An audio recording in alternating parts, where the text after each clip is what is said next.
Good morning friends. स्वागत है आपका हमारे यूट्यूब चैनल जीएस कैप्सूल में। आई होप आप सभी लोग अच्छे होंगे और आपकी तैयारी अच्छी चल रही होगी। फ्रेंड्स, आप सभी को पता है हम अपने इस चैनल के माध्यम से daily UPPSC, UP triple SC और एसएससी से संबंधित जो भी एग्जाम सब्जेक्ट होते हैं वो आपको समय से देते रहते हैं। तो अगर चैनल पर नए हैं तो प्लीज़ चैनल को सब्सक्राइब कर लीजिएगा। तो चलिए देखते हैं कौन कौन से इंपॉर्टेंट आर्टिकल्स छपे हैं। स्टेनोग्राफर ग्रेड सी के 297 पदों पर भर्ती के लिए आवेदन शुरू कर दिया गया है। विभागीय परीक्षा के जरिए इन पदों पर होगा चयन। 21 अक्टूबर तक किया जा सकता है आवेदन। तो कर्मचारी चयन आयोग ने विभागीय परीक्षा के जरिए स्टेनोग्राफर ग्रेड सी 297 पदों पर भर्ती का विज्ञापन जारी कर दिया है।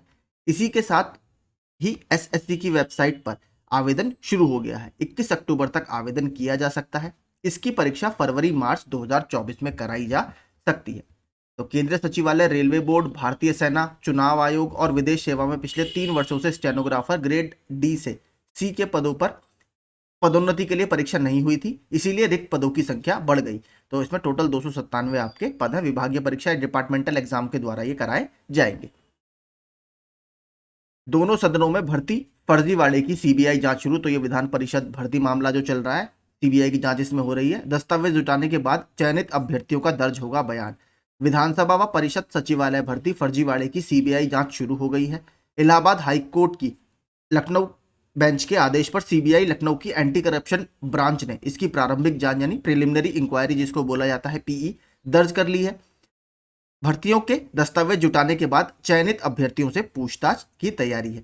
सुशील कुमार व अन्य की याचिका पर अदालत ने प्रकरण का स्वतः संज्ञान लेते हुए भर्तियों में धांधली की जांच सीबीआई से कराने का आदेश दिया था।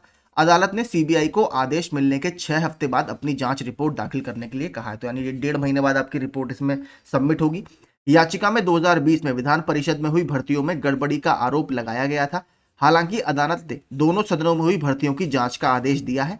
जांच एजेंसी विधान परिषद में भर्तियां कराने के लिए नामित की गई company TSR data processing private limited पर भी शिकंजा कसने जा रही है। देखिए, इस पर भी काफी ज्यादा आरोप ये लगे हैं कि इन्होंने भी अपने जो रिलेटिव्स हैं इस कंपनी के, कुछ मतलब कर्मचारियों के जो रिलेटिव्स हैं उनको भी इसमें नौकरी दी गई है। तो उल्लेखनीय है कि कंपनी के एक निदेशक की पत्नी का भी समीक्षा अधिकारी के पद पर चयन हुआ था। देखिए, ये काफी इंपॉर्टेंट इसमें बात है। वहीं जांच शुरू होने से पहले बुधवार को हाईकोर्ट में उत्तर प्रदेश विधान परिषद के प्रमुख सचिव व 2 अन्य ने पुनर्विचार की अर्जी दाखिल कर सीबीआई जांच के आदेश पर दोबारा गौर करने का आग्रह किया। इस पर 3 अक्टूबर को आपकी सुनवाई होगी। 3 अक्टूबर में देखिए काफी इंपॉर्टेंट है। 3 अक्टूबर को आपके 6 केस भी डबल बेंच में लगे हुए हैं। ठीक है, पहले इसकी सुनवाई 28 आपकी यानी कल प्रस्तावित थी, लेकिन कल इसकी सुनवाई नहीं हुई। वीडियो वगैरह मैंने बनाया नहीं क्योंकि ज्यादा मतलब है नहीं। सुप्रीम कोर्ट में आपको मैं बता चुका हूं आपकी 10 अक्टूबर को सुनवाई लगी हुई है। तो ये भी थोड़ा सा देखेंगे, जब डेट आएगी तब मैं आपको बता दूंगा ये जो भी नंबर पर केस लगेगा। अगला देखते हैं। देखिए, ये भी काफी ज्यादा आयोग ने नोटिस भी निकाला है। ओटीआर की धीमी गति से भर्तियों के आवेदन फंसे। अभ्यर्थियों को चेताया, ओटीआर नंबर प्राप्त नहीं किया तो आप खुद होंगे जिम्मेदार। उत्तर प्रदेश लोक सेवा आयोग ने 1 अप्रैल 2023 से अपनी सभी भर्ती की परीक्षाओं में ऑनलाइन आवेदन के लिए वन टाइम रजिस्ट्रेशन अनिवार्य कर दिया है। ओटीआर की संख्या अभी बहुत कम है। ऐसे में जिन भर्तियों के लिए आवेदन की प्रक्रिया चल रही है उसमें बिना ओटीआर नंबर के अभ्यर्थी आवेदन नहीं कर पा रहे हैं। आयोग ने अभ्यर्थियों को चेताया है कि अगर ओटीआर नंबर प्राप्त नहीं किया तो भविष्य में आने वाली बड़ी भर्तियों के आवेदन से वंचित रहने पर वह स्वतः जिम्मेदार होंगे। सबसे देखिए इसमें जो मामला है वो है आरओ एआरओ का, क्योंकि ये देखिए भर्ती से बच्चे काफी उम्मीद लगाए हैं। ऑलमोस्ट पीसीएस का सारा कैंडिडेट आपको इसमें दिखेगा। ओटीआर की धीमी गति के कारण आयोग को पिछले दिनों 3 भर्ती विज्ञापनों के आवेदन की तिथि बढ़ानी पड़ी। इनमें से सहायक नगर नियोजक परीक्षा, इसमें तो देखिए कैंडिडेट ही बहुत कम मिलने वाले हैं। इसके अलावा स्टाफ नर्स मेल और फीमेल, आयुर्वेद वाले नर्स में मेल और फीमेल के पदों पर विज्ञापन चल रहे हैं। सबसे इंपॉर्टेंट अब है, देखिए यहाँ पर लास्ट में पढ़ते हैं। आयोग के सामने अभी सबसे बड़ी चुनौती बाकी है। अक्टूबर में समीक्षा अधिकारी और सहायक समीक्षा अधिकारी का विज्ञापन जारी किए जाने की तैयारी है। आरओ के 181 पदों पर भर्ती के लिए अक्टूबर के पहले सप्ताह में विज्ञापन संभावित है। विज्ञापन जारी होने वाले दिन से ही ऑनलाइन आवेदन की प्रक्रिया शुरू हो जाएगी। आरओ की भर्ती के लिए लाखों संख्या में आवेदन आते हैं, जबकि ओटीआर की संख्या अभी इस के कंपैरिजन में काफी कम है। ऐसे में विज्ञापन जारी होने के बाद ओटीआर नंबर प्राप्त ना करने के कारण बड़ी संख्या में अभ्यर्थी आवेदन से वंचित रह सकते हैं। आयोग के सचिव अशोक कुमार ने दिशा निर्देश जारी किए हैं कि आरओ परीक्षा का विज्ञापन शीघ्र जारी किया जाना है, जिसमें आवेदन के लिए ओटीआर की प्रक्रिया पूर्ण करके ओटीआर नंबर प्राप्त करना अनिवार्य है। तो देखिए अभी तक जिन्होंने नहीं किया है, साइट तो देखिए काफ़ी ज़्यादा दिक्कत कर रही है, लेकिन फिर भी आप अपना कोशिश करते रहिए, क्योंकि ओटीआर आप एक बार जनरेट कर लीजिए, उसके बाद आपको इतनी दिक्कत नहीं होगी।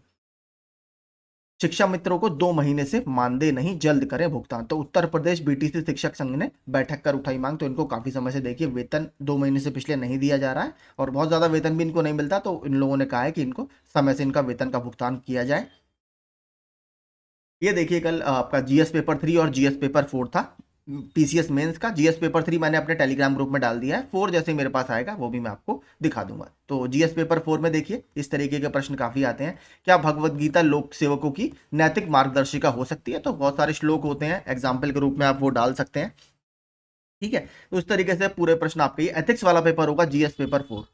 ठीक है, जिसमें एथिक्स से आपके प्रश्न बनते रहते हैं। पिछली बार जब मैंने दिया था तो बुद्धिज्म से क्वेश्चन आया था कि जो बौद्ध धर्म का अष्टांगी का मार्ग होता है या 8 फोल्ड पाथ होता है, वो मतलब एक लोक सेवक को कैसे प्रभावित करता है। तो इस तरीके के प्रश्न आपको इसमें दिखेंगे। पीसीएस मुख्य परीक्षा में परखी गई भावी अफसरों की नैतिकता और निर्णय लेने की क्षमता। यह भी पूछा सिविल सेवकों के बीच उदारता को कैसे बढ़ावा दिया जाए। इसके अलावा कुछ प्रश्न आप यहाँ पर देख सकते हैं।